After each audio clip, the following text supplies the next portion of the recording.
ग्रामीण police station in-charge आणि dB आणि त्यांचे पूर्ण पोलीस स्टेशन रात्री कॉम्बिंग आम्ही पूर्ण शहरमध्ये ठेवला होता आणि त्याच अनुषंगाने ग्रामीण पोलीस स्टेशनमध्ये सुद्धा कॉम्बिंग नाकाबंदी आणि सर्च ऑपरेशन चालू होतं। त्यामध्ये आम्हाला एक माहिती भेटला की एक माणूस आहे ज्यांच्याकडे की खंजर आणि तलवार आहे आणि त्याच आपण फॉरवर्ड बॅकवर्ड लिंकेज करून की कुठून घेतला काय घेतला आणि थोडंफार पण होता, इंटेलिजन्स पण होता की एक माणूस आहे ज्यांच्याकडे साठा होऊ शकतो।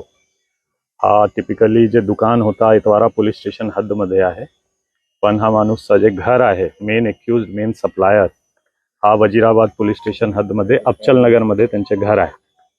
तो एकसारखा दोन्ही तिन्ही पोलीस स्टेशनच्या बाउंड्रीचा एरिया होता आणि एक इंट बेस्ड तसेच फील्ड बेस्ड हा कारवाई आहे ज्यामध्ये की एक मोठा शार्प वेपनचा साठा सापडलेला आहे। त्यामध्ये जवळपास 4796 इतके शार्प वेपन आम्ही जप्त केलेला आहे।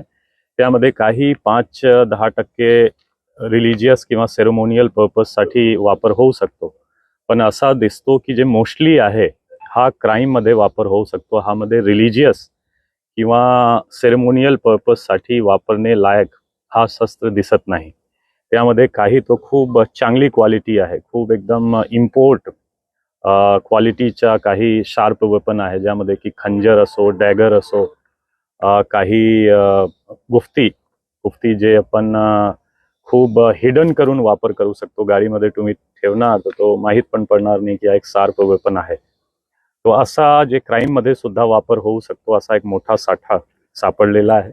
जे आमचे ऑपरेशन क्रॅकडाऊन त्यामध्ये आपण 3 मेन एम ठेवला होता। आर्म्स ॲक्टची कारवाई आणि स्पेशली त्यामध्ये जर तुम्ही प्रेस नोट पाहणार तो आपण सांगितलं